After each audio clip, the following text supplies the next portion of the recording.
L'univers de Solo Leveling est un endroit où règne la loi du plus fort, que ce soit dans le monde des humains ou celui du chaos, certains noms inspirent la crainte et le respect.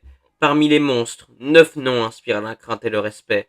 Ils sont connus sous le nom des 9 monarques. Hop hop hop, cette vidéo contient du spoil, alors si tu n'es pas à jour dans le manoir, je te conseille d'aller le lire. Keresha, le monarque des fléaux. Monarque des fléaux et reine des insectes. Elle, son truc, c'est les poisons et les insectes du coup. Bien qu'elle ait une force et un contrôle sur le mana supérieur au rang S et au rang nation, elle utilise du poison. Mais possède également la capacité d'utiliser le mort grâce à des insectes parasites, lui permettant d'avoir une armée sur base d'une autre armée. Elle se fera tuer par Jinwoo lors de l'arc du portail S coréen. Legia, le monarque du commencement. Monarque du commencement et roi des géants, Legia est le premier monarque que Jinwoo rencontrera lors du portail de rang S japonais, car en effet, il avait déjà été vaincu par les dirigeants peu de temps après la mort de l'être absolu. Au niveau de ses capacités, on n'en sait pas grand chose, car le seul moment où on voit Legia se battre, c'est quand il est enchaîné par des chaînes de mana, donc en plus d'être limité dans ses mouvements, il se faisait également aspirer son mana. Il a également été éliminé par Jinwoo lors de l'arc du portail de rang S du Japon. Darnak, le monarque au corps d'acier. Monarque au corps d'acier et roi des monstres humanoïdes, il est basiquement un tank. Il n'est donc pas censé se battre seul, il est au courant de ses propres limites, étant le premier à refuser d'affronter Jinwoo sans Antares. C'est d'ailleurs pour ça qu'il a préféré affronter Thomas, qui est plus faible qu'un monarque, étant donné qu'il pensait qu'il était seul. Mais bon, il n'avait pas remarqué les ombres de Jinwoo.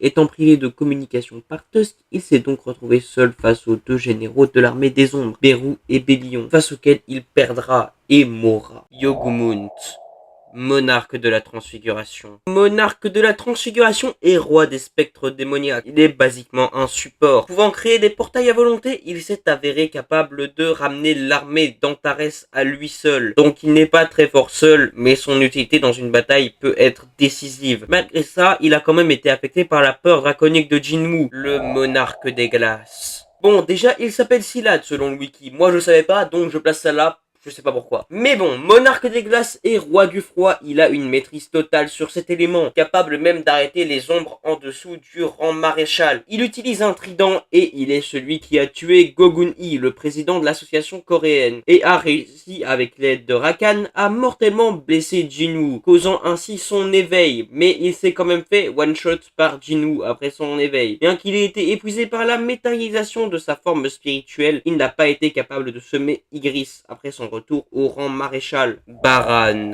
le monarque de la flamme blanche. Monarque de la flamme blanche et roi des démons, il est doté de mêmes capacités physiques et magiques que les autres monarques, mais lui son truc c'est plutôt la foudre, étant capable d'ancrer à chacune de ses attaques. Lui et Rakan ont également été choisis par Antares pour trahir Ashborn, ce qui me fait supposer qu'il les pensait capable de le vaincre. Malheureusement pour lui, il ne survivra pas face à son combat contre Ashborn, et sa copie dans la forteresse démoniaque se fera elle tuer par Jinwoo lors de l'arc de la forteresse démoniaque du coup. Rakan, le monarque des bêtes.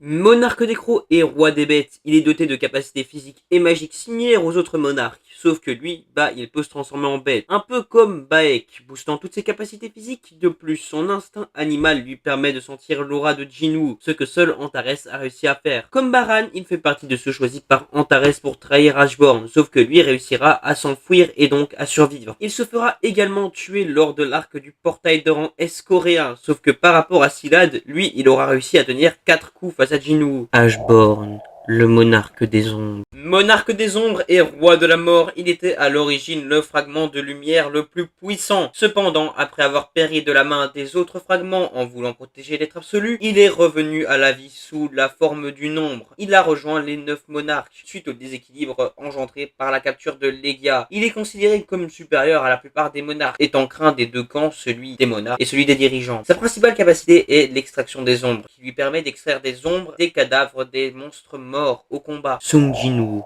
le monarque des ombres. Monarque des ombres et successeur d'Ashborn, il a été choisi par celui-ci et entraîné par le système. Au niveau de ses capacités, c'est basiquement les mêmes. Les deux grandes différences résident dans ses stratégies, qui sont fondamentalement différentes, préférant de vraies stratégies, car comme le dira Tarnak, cette méthode ne leur ressemble pas. Ils ont pour habitude de condamner les ennemis à mort, sans aucune stratégie.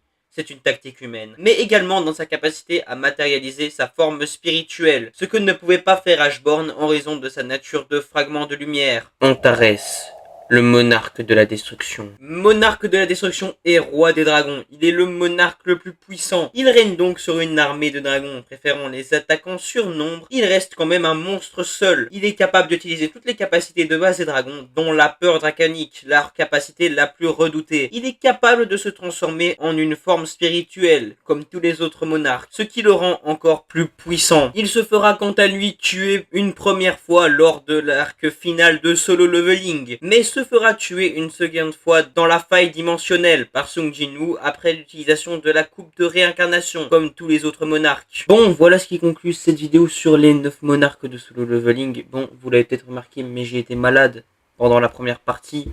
Voilà ce qui explique ma voix un peu bizarre. Et si j'ai oublié des choses, bah n'hésitez pas à me le dire non plus. Ce serait vraiment sympa, je prends tout, donc voilà.